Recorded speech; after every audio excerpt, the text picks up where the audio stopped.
అందరికీ నమస్కారం అండి. నా పేరు M Vishnumurthy, professional excise superintendent, Yadadri జిల్లా.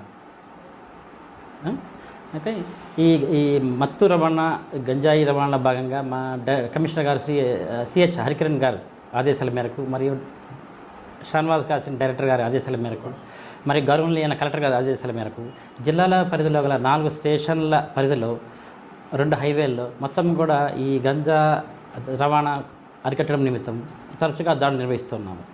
ఇందులో భాగంగా గత సంవత్సరం 5 కేసులు బుక్ చేసి 7 మందిని అరెస్ట్ చేసి ఒక 2 కిలోల గాంజాను మరియు 5 కిలోల మత్తు చాక్లెట్లను సీజ్ చేయడం జరిగింది. అదేవిధంగా 7 వాహనాలు కూడా సీజ్ చేయడం జరిగింది. అంటే ఎలాంటి అవగాహన కార్యక్రమాలు చేపడుతున్నారు? ఈ మత్తు రవాణా ఇవన్నీ అరికట్టడానికి భాగంగా ఇంజనీరింగ్ కాలేజీలు, మెడికల్ కాలేజీలు, మరియు డిగ్రీ కాలేజీలు, జూనియర్ కాలేజీలు, కొన్ని స్కూల్స్లు, హాస్పిటల్స్ దగ్గర, కొంత రైల్వే స్టేషన్ దగ్గర వీళ్ళకందరికీ అవగాహన చేస్తూ దాని యొక్క మత్తు యువత దాని బారిన పడకుండా ఉండడం కోసమని అనేక చర్యలు చేపడుతున్నాము. దానికోసం ఒక సెపరేట్ 4 స్టేషన్ మరియు డిస్ట్రిక్ట్ టాస్క్ ఫోర్స్ ఆధ్వర్యంలో ఈ పంతంగ టోల్గేట్ దగ్గర మరియు గూడూరు టోల్గేట్ దగ్గర ఈ పొద్దున సాయంత్రం ఇర్రెగ్యులర్ ఇంటర్వెల్స్లో మరియు ప్రత్యేకంగా ఆదివారం, శనివారం హాలిడేస్లో సపరేట్గా వాహనాలు తనిఖీ చేపట్టి వాటిని అరికడుతున్నాం. ఇంకా కిడ్స్ రావాలండి, ఇంకా రాలేదు. అది మత్తు పదార్థాలు వినియోగించిన వారికి 1 ఇయర్, 1 సంవత్సరం నుంచి 20 సంవత్సరాల వరకు కఠిన కారాగార శిక్ష ఉంటుంది. 5 సంవత్సరాల నుంచి 20 సంవత్సరాల వరకు కూడా ఉంటుంది. ఎవరైతే సేవిస్తే, గంజాయి సేవించిన వాళ్ళకైతే మినిమం 1 ఇయర్ అయితే పనిష్మెంట్ దీంట్లో ఎన్డీపీఎస్ యాక్ట్ ప్రకారం ఉంటుంది. అంటే ఈ మాదక ద్రవ్యాలకు అలవాటు పడిన వాళ్ళకి మీరు ప్రత్యేకంగా ఎలాంటి అవగాహన కార్యక్రమాలు చేపడుతున్నారు? వాళ్ళకి మేము కొన్ని ఇంజనీరింగ్ కాలేజీల్లో చేపడుతున్నాము గంజాయి మత్తు బారిన పడకుండా. అదేవిధంగా కొన్ని డిగ్రీ కాలేజీలు, గవర్నమెంట్ జూనియర్ కాలేజీలో, హాస్పిటల్స్లో కూడా మేము చెప్తున్నాము యువత దాని బారిన పడద్దు అని కొన్ని అవగాహన కార్యక్రమాలు ర్యాలీస్ ద్వారా కొన్ని వాళ్ళకి చూపించడం. అంటే గాంజా ఈ విధంగా ఉంటుంది, దీన్ని సేవిస్తే ఉంటుంది, యువత దాన్ని బానిస పడద్దు, జీవితాలు పాడు చేసుకోవద్దు అని చెప్తూ వాళ్ళకి అవగాహన పెంచుతున్నాం.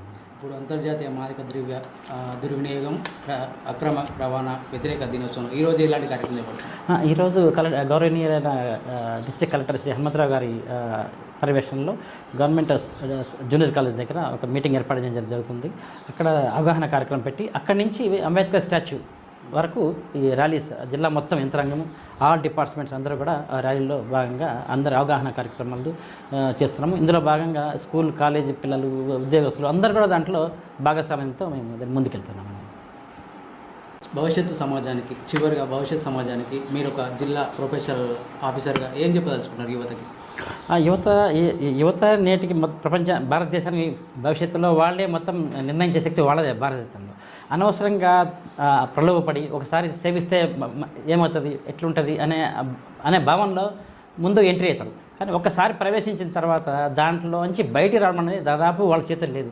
కాబట్టి ఆ విధంగా ఆ పరిస్థితుల్లో వాళ్ళకు ఆ కాలేజీలో అందరూ అవగాహన కార్యక్రమం పెడుతున్నాము. వాళ్ళకు అదేవిధంగా తల్లిదండ్రులు కూడా వాళ్ళని మోటివేట్ చేస్తున్నాము దాన్ని బారిన పడకుండా.